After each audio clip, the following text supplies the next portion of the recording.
Ini terjadi musibah gempa bumi, warga Kampung Panagan yang hancur.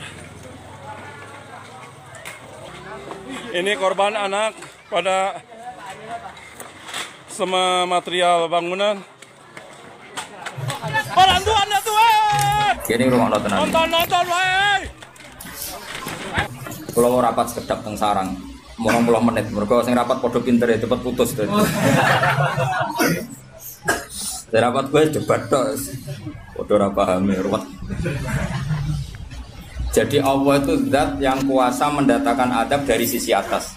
Misalnya meteor jatuh terus Mars jatuh, tentu Allah mampu. Atau dari bawah misalnya ditelan bumi dan sebagainya. Atau dan ini yang sering terjadi, Allah menjadikan kalian itu saling nggak cocok, kemudian saling membunuh.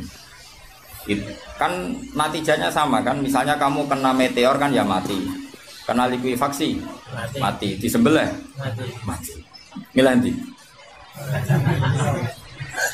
Ayo milih ndi? Diujar-ujari bojo kuru mati. Disentak wong kaget kakan utang mati.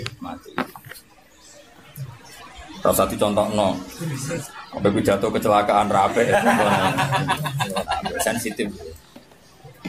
Nah, ini penting. Ayat ini pernah saya baca satu hari setelah gempa Jogja. Setelah gempa Jogja itu satu hari saya nilai ke sana. Itu bahwa memang Allah selalu mengingatkan potensi. Ya muka-muka baik sampai ayat ini eling-eling. Jadi Allah itu adatnya di Quran itu dua. Satu menjelaskan itu sebagai hal yang potensial. Potensial itu bisa terjadi kapan saja. Ada yang diceritakan Allah itu secara faktual, yaitu rahmat. Rahmat itu kan selalu terjadi kapan saja. Maka itu diredaksikan Allah bisihotil jasmi, dengan sifat kepastian kayak warahmati wasiat kulas. Itu pasti terjadi dan terus terjadi. Tapi kalau azab itu Allah menceritakan itu hanya potensi azab. Meskipun kadang-kadang benar-benar diwujudkan. Ya benar-benar pernah ada yang ngitung misalnya tsunami yang dahsyat itu hanya per 200 tahun. Gempa Jogja paling dahsyat itu pernah dihitung secara teori geologi itu hanya per 70 tahun. Artinya kalau azab itu ada siklusnya yang ekstrim loh ya. Tapi kalau rahmat kapan saja dan di mana saja. Maka pola-pola di Quran, kalau sampean mengkaji Quran, itu kalau rahmat itu mesti redaksinya itu bisihotil jasmi, dengan sifat kepastian. Rahmatku pasti terjadi.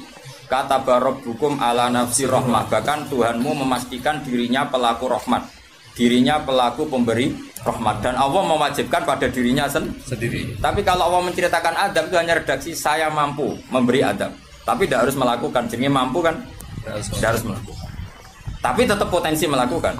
Itu jenis qadir apa? Maka di surat Tabarok misalnya caranya Allah ngendikan gimana coba? Misalnya qul aro'aitum, diulang-ulang. Misalnya diulang aja, sengurut saja misalnya apa? Wa asirru qawlakum wa innahu alimun bi dzati sudur ala ya'lamu khalaqa wa waladhi ja'alakum summa amintum man fis sama ayakhsifa bikumul ardo fa idza hiya tamun. Sebagian ayat qul aro'aitakum dan sebagainya. Kadang kan qul aro'aitakum in atakum adzabuhu qul aro'aitum in atakum. Itu kan kira-kira maknanya gini, coba sekali-kali kamu berpikir setiap saat kamu itu kena adab. Lalu maknanya adab itu apa? Adab bagi seorang mubaligh misalnya tahu-tahu kena kasus perempuan, kan yang langsung jatuh misalnya. Karena itu ya siksa kan terus nggak laku. Atau salah omong lala terus jadi dibully kan. Apalagi atau salah undangan. Ada mubaligh datang di undangan HTI kan langsung NU nggak mau undang misalnya. Salah undangan macam-macam tuh. Tapi nawang keramat itu bebas hambatan. Lala rapi keramat itu jauh keramat. Nah ini rumah tenan ya. Kalau pastikan dan saya bertanggung jawab nanti ketemu pangeran ya. Nak rahmat itu mesti sighatul jasmi. Napa sighat pasti. Memang ini bahasa ilmu hadis sighatul jasmi. Tapi kalau tentang adab itu Allah hanya ngendikan potensi. Potensi itu memang Allah mampu melakukan itu mampu. Cuma tetap diredaksikan potensi bisa ya. Bisa tidak. Makanya Allah ngeredaksino aamin tuman fis sama. Kenapa kamu leha-leha di bumi? Sementara orang yang di langit bisa saja membuat bumi ini tamur. Tamu itu melumer, kira-kira likuifaksi. Setiap saat bumi yang kita injak ini bisa likuifaksi terus kita ditelan. Atau ya sebetulnya bumi baik-baik saja, tapi ada angin bandang fayursila alaikum qasifam minar rih fayuhriqakum bima kafartum. Kayak tsunami kan gitu, angin bekerja sama dengan gempa, terus sudah kamu di darat tapi fayuhriqakum bima kafartum.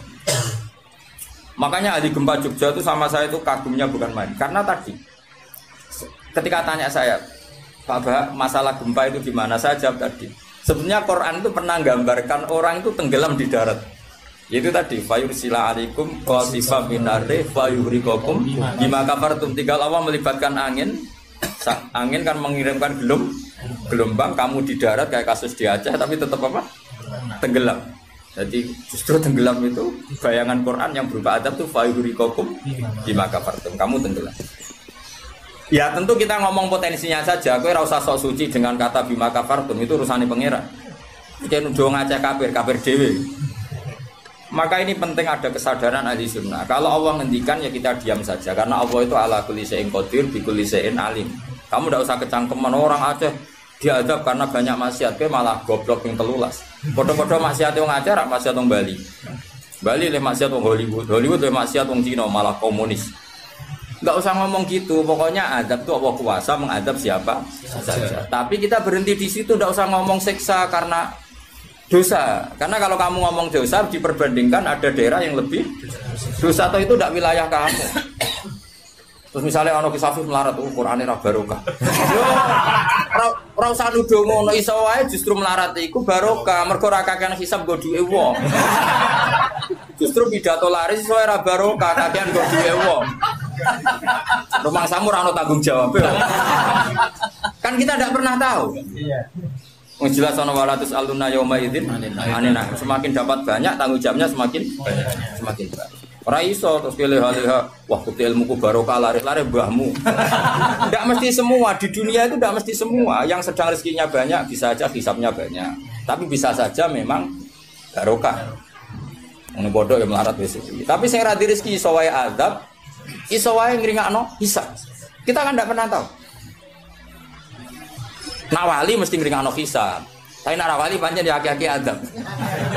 Umume wa may taqila alahu makhraja. Wong ora tau untuk makhrajan niku wis perlu dicurigai no. Saya ulang lagi ya. Maka baca Quran di akhir zaman itu separuh tidak apa-apa. Ya sudah, Allah itu mampu yuhriqakum.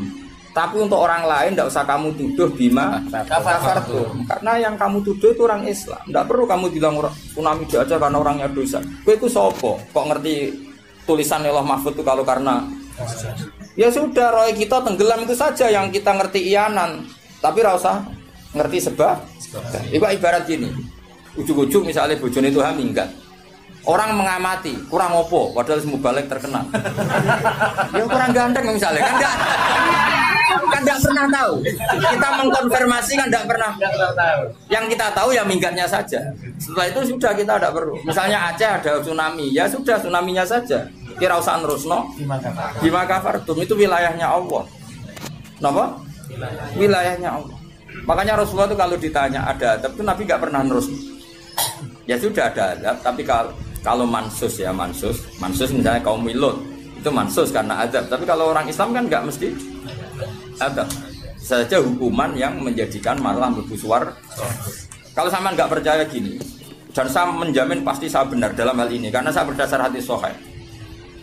Sama-sama adab, misalnya orang tenggelam, banyak kan orang mukmin disifati Nabi itu mati syahid. Aku tak lawan nak sing darane wong Aceh iku mesti adab. Tak lawan dunia akhirat. Selain wong sombong berarti tak maca hadis. Lho coba Nabi beberapa kali ngendikan umatku sing syahid itu sekian-sekian termasuk sing mata hori kon sing mati tenggelam coba. Artinya ada bentuk gharik yang justru syahid. Kecangkeman dora tahu ngaji kecangkeman. Oh tak lawan dunia akhirat. Karena sok sucinya.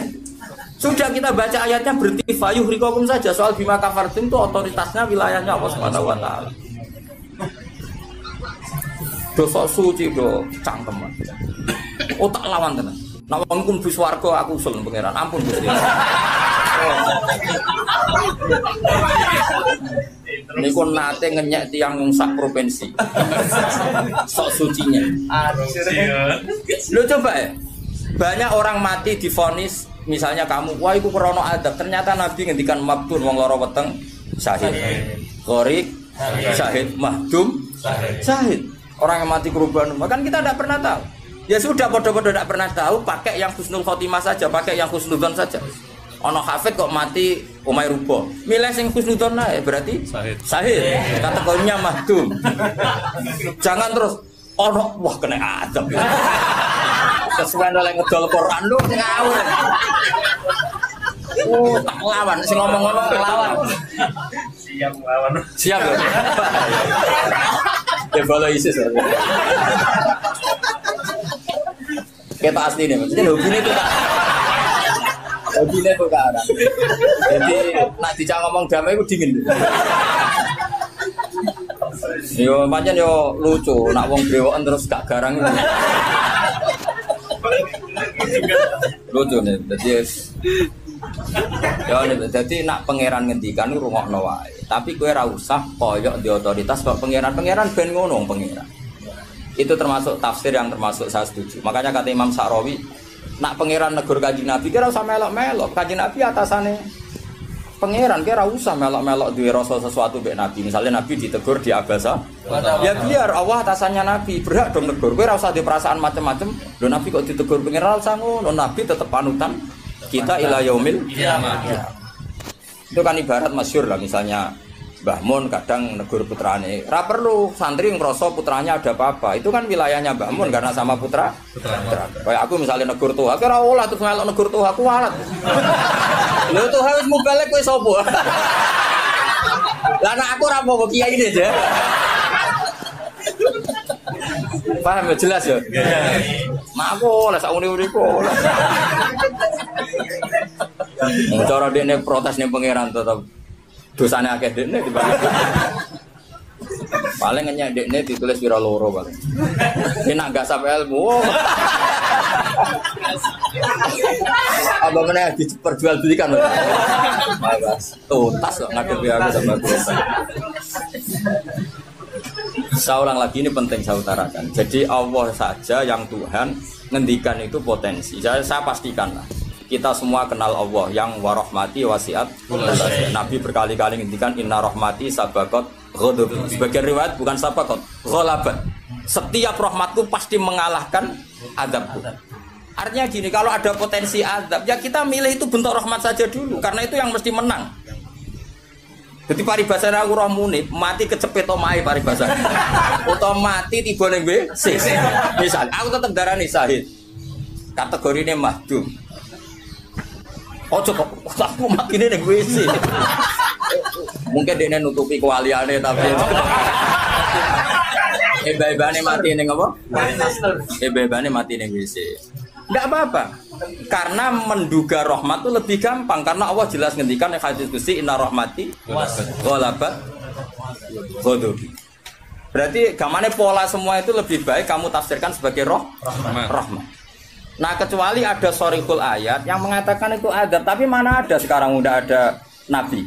Misalnya kaum Lut kan Allah jelas-jelas ngendikan itu karena adab, ya sudah kita ikut mengatakan adab. Tapi kalau yang orang Aceh, orang mana-mana kan tidak ada ayatnya. Jelas ya? Iya. Mulane sing apik itu ngaji ku sing tenanan. Loh kalau kaum Lut kan binasillah misalnya hijarata kada wa kada terus Allah ngendikan karena adab. Ya sudah kita ikut tentang kaumnya Nabi Lut. Tapi sekarang yang saya misalnya ada orang punya penyakit homoseks, kemudian dia kena adab. Ya sudah itu sanksinya Allah. Bisa saja adab ini kalau dia mukmin kafarah betul.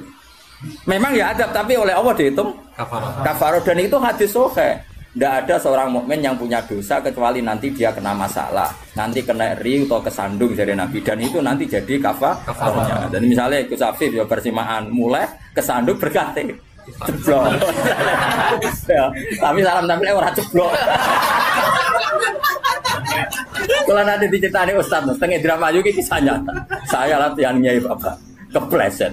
Itu berkat kocak kati yang saya pertahankan satu. Aku apa? Bareng guling, wah ini masih.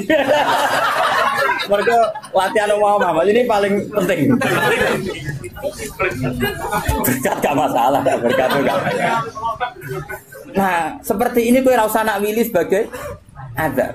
Karena Nabi jelas ngendikan orang wong mukmin sing kena eri bahkan kesandung kecuali jadi kafar.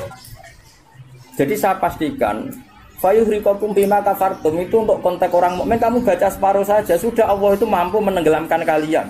Tapi khusus orang mukmin khitabnya jangan bima kafartum kan kita tidak kafir. Tak lawan tenan. Aku bolak-balik juga. Kalau bolak-balik ketemu aneh-aneh. Kalau kemarin tidak bisa cara ketemu aneh-aneh. Tak tantang. Tapi ketemu aku serawani Mas. Wah. Betul nah kalau. Loh, kalau Allah kan maha tahu, sehingga Allah berhak dong ngendikan bima kafartum mergo kowe kafir. Kita kan tidak tahu, apalagi zahirnya dia mukmin kan ayat itu tidak kena. Ayat itu kan pada orang kafir, bima kafartum ayatil kowe bima amantum. Gue mikir, mana yo, seudon kok usah dilembagakno, seudon. Lah seudon kok dalil.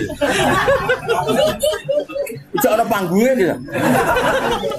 Wong seudon siri wae elek men seudon kok dikei panggung. Jajak bisa. Nek seudon kok dilembagakno. Tak lawan yakin dunia. Wes sampe swarga tak protes nek iku aku tetep. Bahaya itu bahaya sekali. Ora terima bahaya sekali. Ya saya ulang lagi ya. Jadi kata qadir itu potensi, napa? Potensi. Potensi enggak mesti terjadi karena kita tahu warahmati wasiat. Inna rahmati sabaqat ghadabi wa firatin ghalabat. Jadi kalau ada fenomena tak pilih dulu itu rahmat, terutama kalau pada orang mukmin. Misalnya ono toha bojone minggat tak ri rahmat, namun untuk sing ape itu aja. Selalu pengen. Soale bojo minggat, namun apa digenti sing luwih enom. Wis ngono tak pilih ku. Engko sing minggat tak mulai nek. Ternyata ra piye-piye wae bahaya nek ra mulai kalau ono penggantine tenan kan. Mulane ngaji to, pun nang kula. Fayukhrikakum bima kafartum. Sing berhak ngendikan bima kafartum iki sapa nek ora pengiran. Wong yang terjadi di Indonesia udah do mukmin, mana mungkin kita teruskan bima kafartum. Rungokno tobat wong-wong. Awas ya dunya saya tak lama. Aman Nabawi anut Sayyidina Ali. Dari Sayyidina Ali, aku sok ben ketemu pengiran pertama, nglapor wong sing masalah mbak. Ana awwaluman yatsu baina yadir rahmanil khusuma. Aku wong pertama sungkeman yang pangeran. Iku ape konfirmasi, musuhku mbek aku bener di.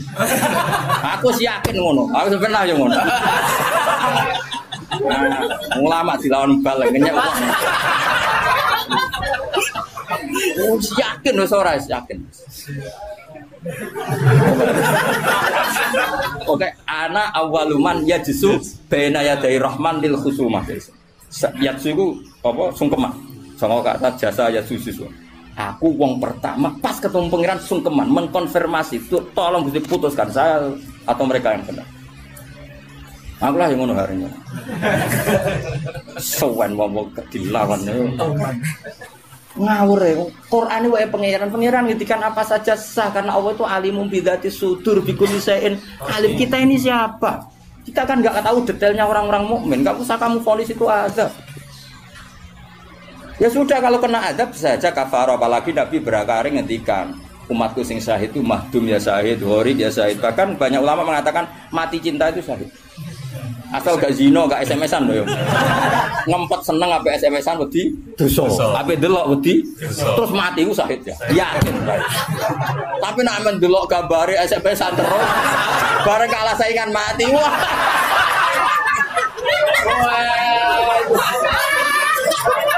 Gak syahid blas itu. Karena dia tetap ngumbar nafsu kan. Cuma keok kan ngono tok. Ora nih sing koyo muni kan ape delok rawani. Mosok jenggoten kok. Ape takok ya rawani. Pas ketemu sing disenengi duwi lho. Wah, iku nak mati nih. Oh tak salate mimit ngono. Nak salat mayit takbir piro? 4. Khusus kowe 7. Itu cek 8.